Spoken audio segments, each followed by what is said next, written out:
This week, I'm Beverly O'Connor.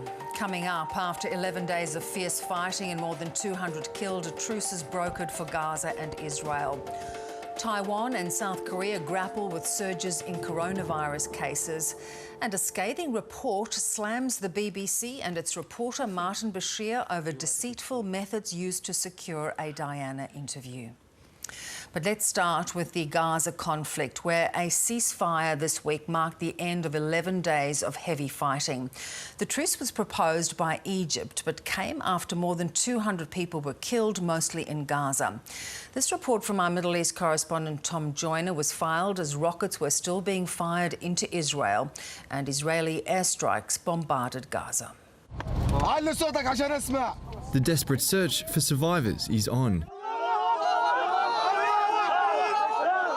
This 6-year-old girl was rescued after spending 7 hours under rubble in Gaza City.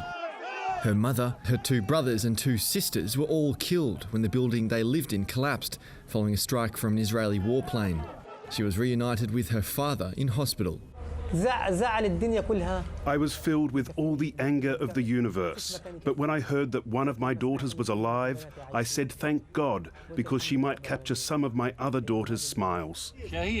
Israel says it didn't target these homes directly, but that it attacked a militant tunnel network, and that caused the buildings nearby to collapse.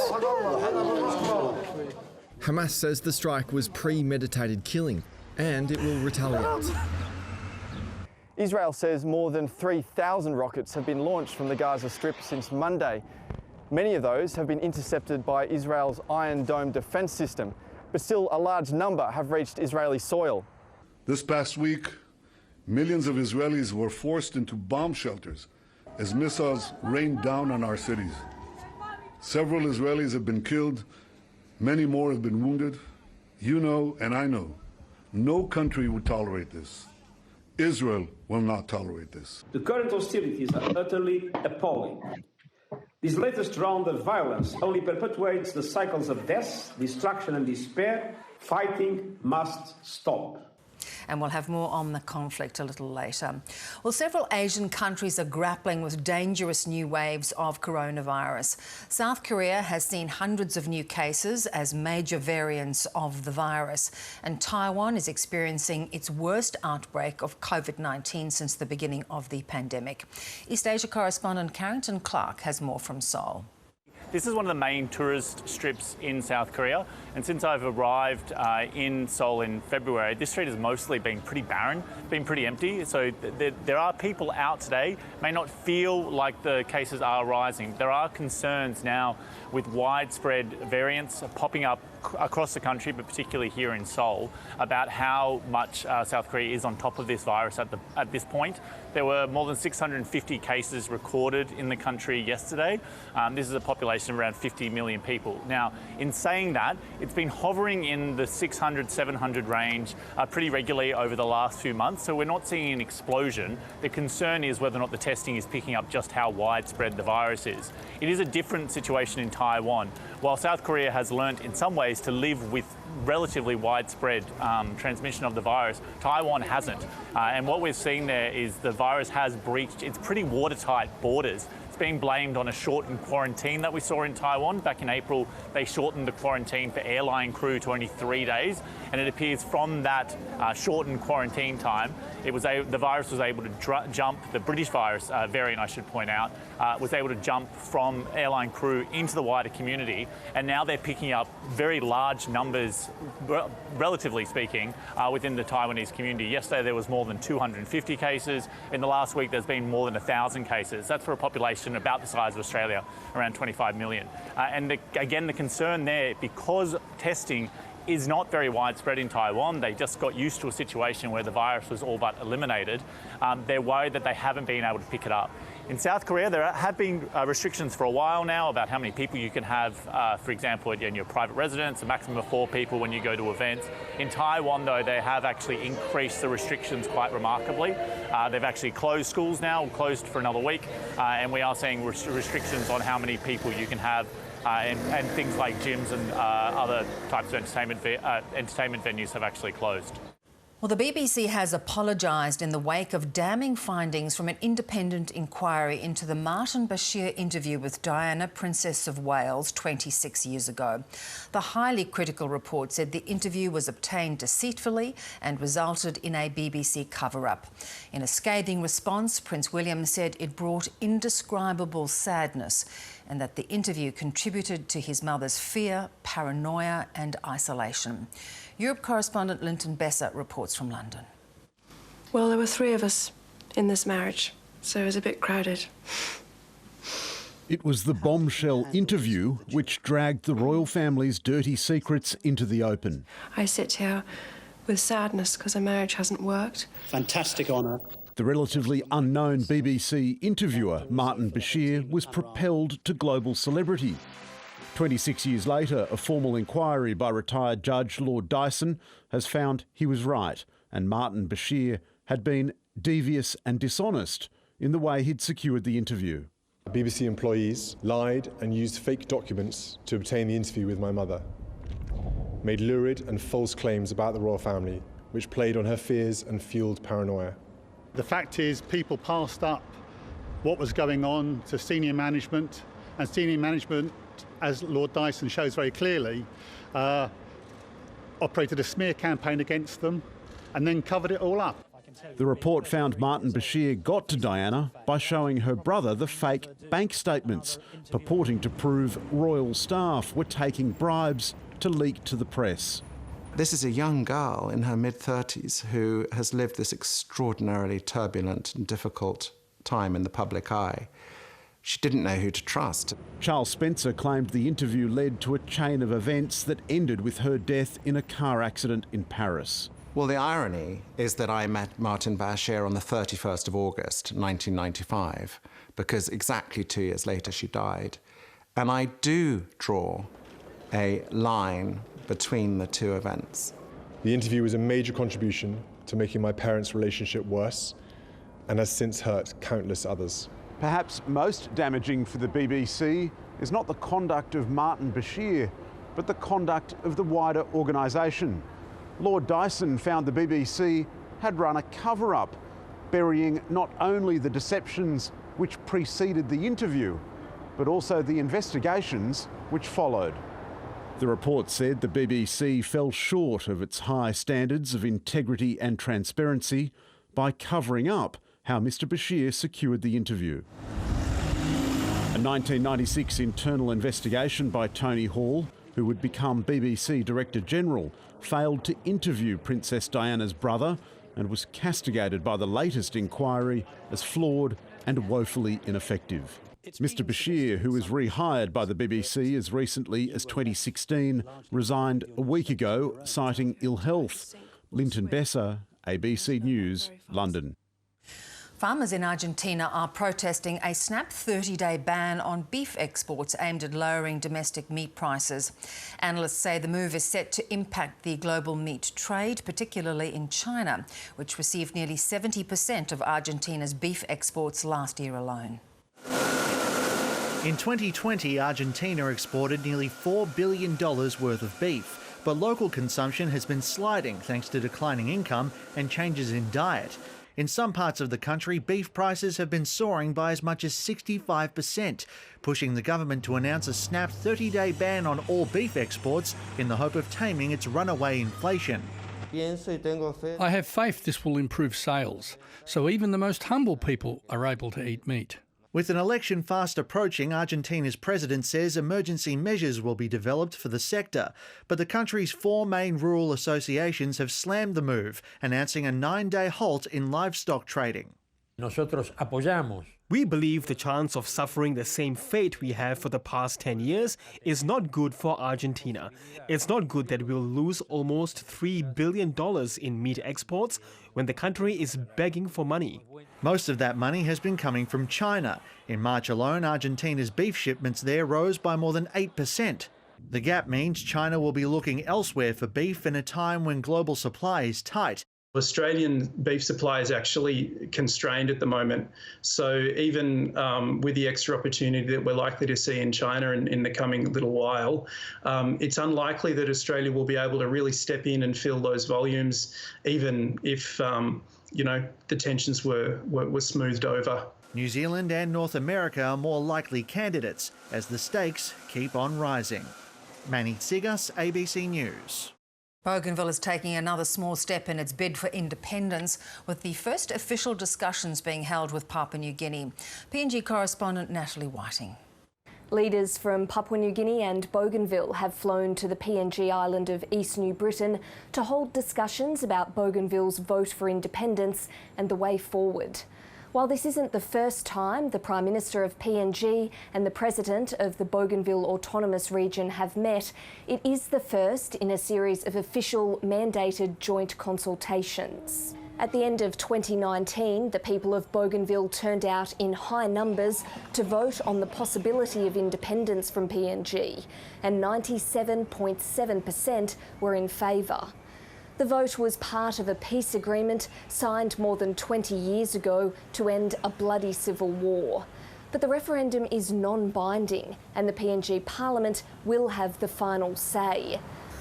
The consultations that begin today are part of the peace agreement and were initially delayed by elections and political upheaval and then COVID-19.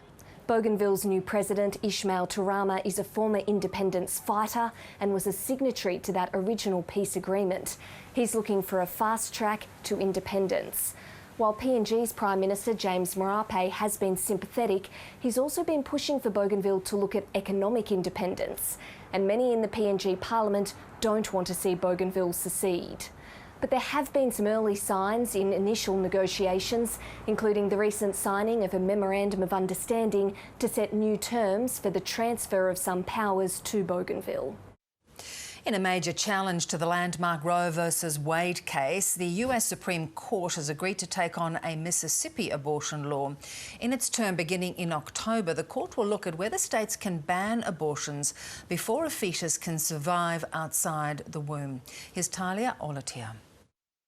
This was the moment back in 1973 that abortion became legal in the United States. The landmark Roe versus Wade decision said states couldn't stop abortion before viability of the fetus, which doctors generally view is between 24 and 28 weeks. The Mississippi case the US Supreme Court has agreed to review seeks to halve that, meaning women can't get the procedure after 15 weeks of pregnancy. The news has been welcomed by pro-life activists. I wasn't expecting the court to take any very significant abortion cases for a while, kind of let the dust settle. So I hope this signals that there's a real serious intention on the part of the justices to try to, correct some of the damage done since Roe v. Wade in the court's rulings on abortion. According to US health authorities, 90% of abortions in the country already take place in the first 13 weeks of pregnancy. But those who support abortion are concerned a decision could lay the groundwork for further restrictions in the future. Myself and other people are very, very concerned that the plan is, and of course the plan is, to make it so that Roe is legal in name only, right? So like this case would pave the way for that. This case would pave the way for being able to do more severe bans legally, right? It'll be the first major abortion case for the 9-member Supreme Court bench, which has a 2/3 Conservative majority. There has been a real conservative liberal breakdown, with the liberal justices more likely to support abortion rights and the conservative justices voting the other way. The Supreme Court will begin its next term in October, so a decision is not expected until the first half of next year. Talia Olatia, ABC News. Afghan civilians who've helped international forces are fearing for their lives. Some have received death threats and want to leave their home country before international troops withdraw later this year. Here's Yvonne Yong. Thousands of remaining American and NATO troops in Afghanistan are set to leave by September the 11th, 20 years since the 9/11 attacks that triggered the long war in the country. Thousands of Afghan civilians who've aided the war effort over the years are fearing the worst. Many, including interpreters, are receiving death threats from the Taliban. We are not safe the Taliban calling us and they're telling us, your stepbrothers leaving soon your country. And we will kill all of you guys that you have worked with the US forces. At least 300 Afghan interpreters have been killed since 2016, and the Taliban have made it clear they will continue to be targeted. If I stay in a place for like 1 month, 2 months, 3 months, the Taliban are gonna find me and they kill me. There is an out. Those who've worked for the US government or NATO can get a special immigrant visa under a program created in 2009. But it's been criticised for being too lengthy and complicated a process, taking around 3 years, and it's grown even more complex with pandemic safety measures. I have applied 4 times for the SIV process, but unfortunately 4 times my cases got denied. Even though I sent them appeal 4 times, they still denied my appeal. Even with glowing reviews and letters of support from US Army supervisors, securing such visas remains a challenge, with as many as 18,000 applications still pending. The Biden administration says it's reviewing the program, examining the delays and the ability of applicants to challenge a rejection. Yvonne Yong, ABC News. Returning to the conflict in Gaza, and the most recent violence follows weeks of mounting tension and years of unresolved issues. Here's Dan Conifer.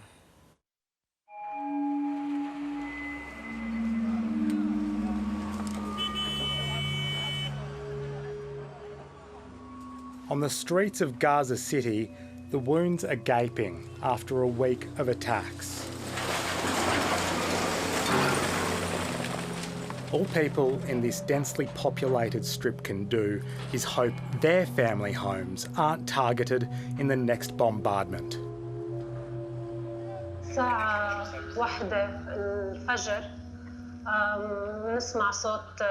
At 1 a.m. we heard a very violent bombing sound everywhere. We did not know where it was coming from. Later we got the news. It was coming from where my cousin lives.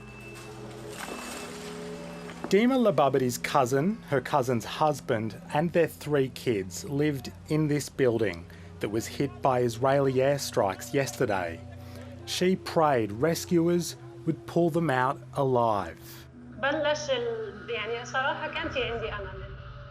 Honestly, I had hope they would be alive.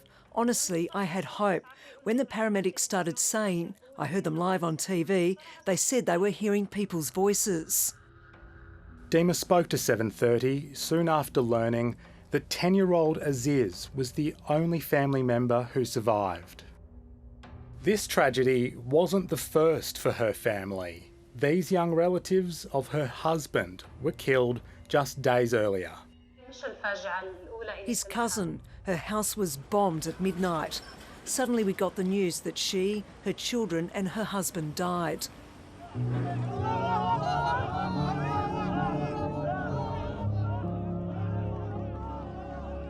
The Gaza Health Ministry says 197 people have been killed by Israeli strikes, including 58 children. These children have names, have faces, have families, have relations.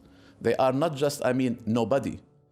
We've eliminated dozens of Hamas terrorists and taken out hundreds of terrorist sites.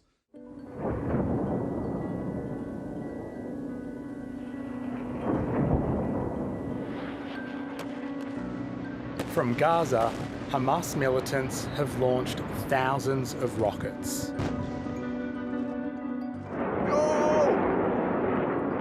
Israel's sophisticated missile interception system, known as the Iron Dome, has stopped many of them mid-flight, but not all. Israel says 10 people have been killed.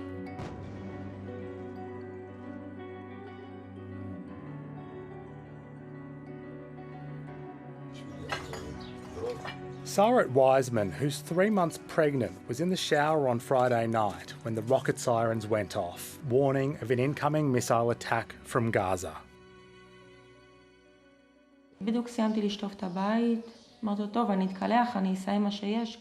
I put shampoo in my hair. I didn't even manage to wash it off. There was a siren. The house next door was destroyed by the blast. The force of the attack sent shrapnel into the bathroom where Sarit had been just moments before. I can't think about what would have happened, God forbid, if I had stayed there.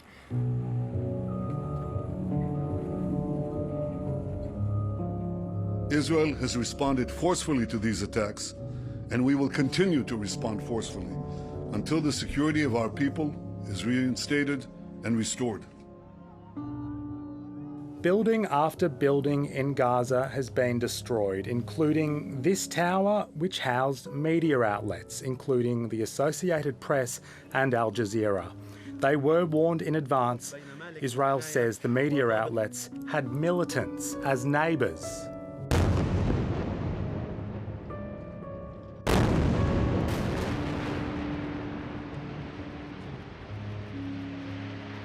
Well, I've seen this movie before, so it's a kind of depressing story.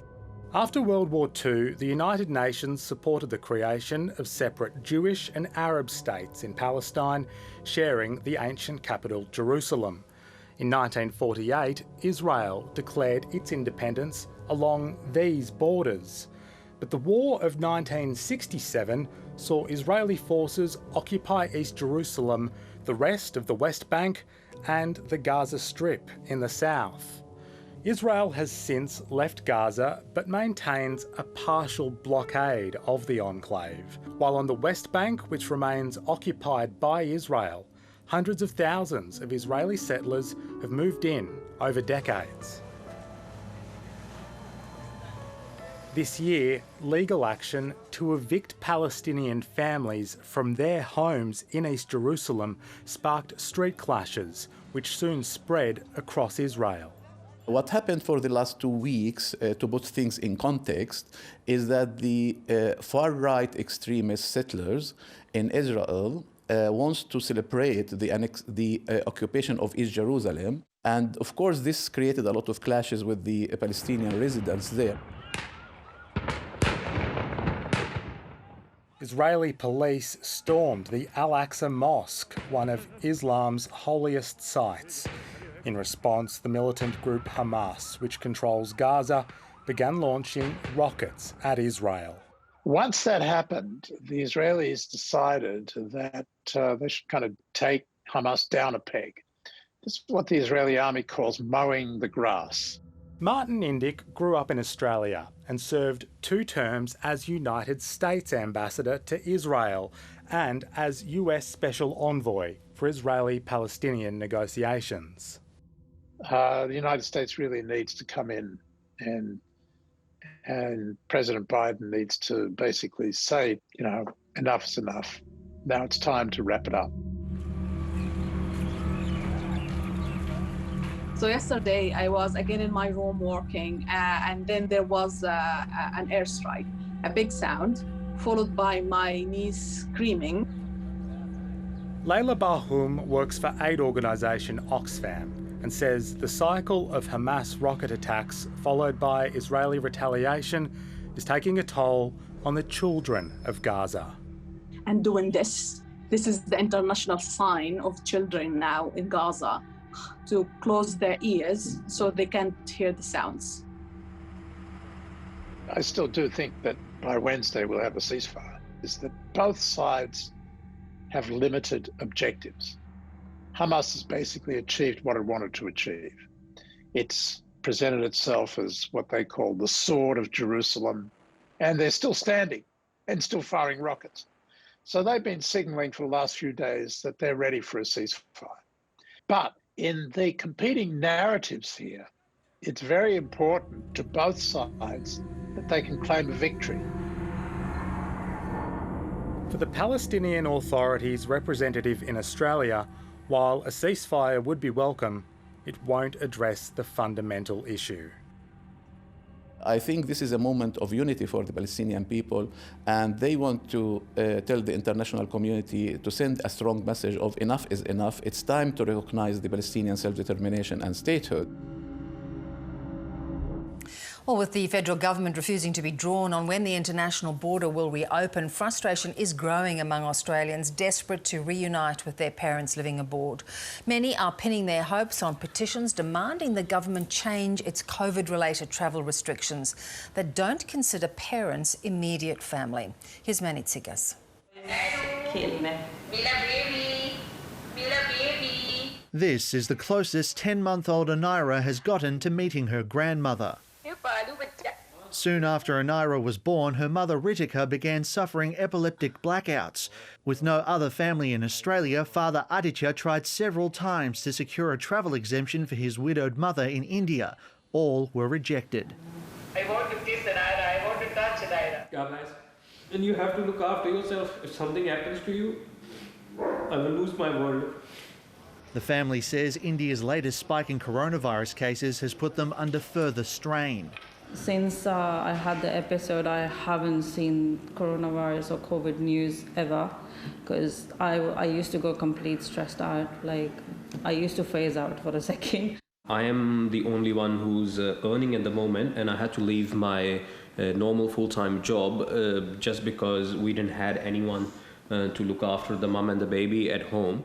Currently, travel exemptions can apply to the immediate family of Australian citizens. That includes spouses, de facto partners, dependent children and legal guardians of citizens or permanent residents, but it does not include parents. As a result, several petitions have been created on parliamentary websites demanding the government change the definition. The ones that are still active have so far generated over 60,000 signatures combined. Supporters say while the government's precautions are understandable, it's made little progress since shutting the international borders. We are just standing in a room and looking outside the window that it's raining, and we are saying that, oh look, we have managed ourselves so we are not getting wet. So that's not management, we are just inside. Management is that it's raining outside, I go out, I manage to save myself from getting wet. In a statement, a spokesperson for the Australian Border Force said there were no plans to include parents in its definition of immediate family for travel exemptions, and requests for individual exemptions are considered on a case-by-case basis. I have never thought that I would leave my widowed mum alone in India and saying that you're on your own. Hopefully not for too much longer. Manny Tsigas, ABC News. And that is the program. More world news and interviews can be found at the ABC's YouTube channel, and join me on the World Weeknights on the ABC's News channel. I'm Bev O'Connor. Thanks so much for your company. Bye-bye.